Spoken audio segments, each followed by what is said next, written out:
দর্শক, সময়ের পরিবর্তনের সাথে সাথে আমাদের প্রতিদিনের ব্যবহৃত জিনিসপত্রগুলোতে ব্যাপক আধুনিকতার ছোঁয়া লেগেছে। আজকের ভিডিওতে তেমনই কিছু আধুনিক জিনিসপত্র আপনাদেরকে দেখাবো। শুরুতে এই সাইকেলটাকে দেখুন, প্যাডেল থেকে কনভার্ট হয়ে সাইকেল এখন পা দিয়ে চাপ দিয়ে চালাতে হচ্ছে।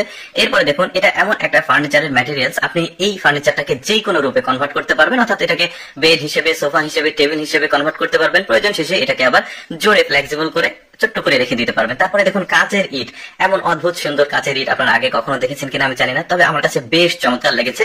আর একটা ব্যাপার হচ্ছে, এটাকে মানে প্রকৃত দেয়াল হিসেবে ব্যবহার না করে দেয়ালের ভিতরে ইন্টেরিয়ার ডিজাইন অর্থাৎ সৌন্দর্যের জন্য এই ইট গুলো ব্যবহার করতে হয়, দেখতে বেশ চমৎকার।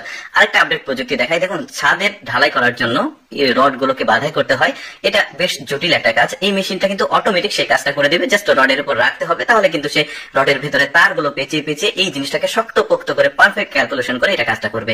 তারপর ছোট্ট একটা ডিভাইস দেখুন, এখানে পানি গরম করার জন্য কিন্তু অনেকটা সময় লাগে, অনেক কিছু ব্যবহার করতে হয়, আর এই জিনিসটা আপনি কিন্তু পানি খুব কম সহজে গরম করতে পারবেন, এটাকে মিটারও রয়েছে। এরপরে দেখুন আপডেট একটা ফার্নিচার, দেখুন কিভাবে জোরে দেখা যাচ্ছে, চেনের মতো করে তৈরি করেছে ওরা, আমার কাছে বেশ চমৎকার লেগেছে। এটাকে আপনি কিন্তু আবার চেয়ার হিসেবে ব্যবহার করতে পারবেন। তারপরে এই চেয়ারটাকে দেখুন কতটা আপডেট, আমি যে শুধুমাত্র প্রযুক্তি দেখাচ্ছি তা কিন্তু না, একদমই আপডেট জিনিসগুলো দেখাচ্ছি। যেমন এটা একটা ল্যাপটপ, 3 ডিসপ্লে ল্যাপটপ দেখতে পাচ্ছেন, এরকম ল্যাপটপ কিন্তু অনেকে হয়তো বা দেখেনি। দেখুন আপনি কিন্তু ভাঁজ করে এটাকে সুন্দরভাবে রেখে দিতে পারছেন, সামনের জন কিন্তু দেখতে পাবে, পেছনের জন্য দেখতে পাবে, চমৎকার। এরপরে দেখুন এই ব্যক্তিটা ব্যাটারি বা বিদ্যুৎ ছাড়া কিভাবে একটা ফ্যান বা একটা জিনিস ডিভাইসকে আপনি চালাবেন, এটার একটা প্রযুক্তি আবিষ্কার করেছে, আমার কাছে বেশ চমৎকার লেগেছে। রাবার দিয়ে, মানে এটা একটা নমুনা দেখানো হয়েছে, এটা দেখে মূল জিনিসটাকে তৈরি করবে, দারুণ একটা ব্যাপার কিন্তু। তারপরে দেখুন পাহাড়ি অঞ্চলে অনেক উঁচু নিচু পাহাড় থাকে, সেগুলোতে দুর্গম পাহাড়ে জিনিসপত্র ভারীগুলো নিয়ে যাওয়া নিয়ে আসা পাহাড়ি মানুষদের জন্য অনেকটা কষ্টকর, তো তারা ড্রোন ব্যবহার শুরু করেছে, অর্থাৎ খুব কম সময়ে দুর্গম জায়গাগুলো থেকে ভারী জিনিসপত্র নিয়ে আসা নিয়ে যাওয়ার জন্য তারা এই ড্রোনের ব্যবহার করে।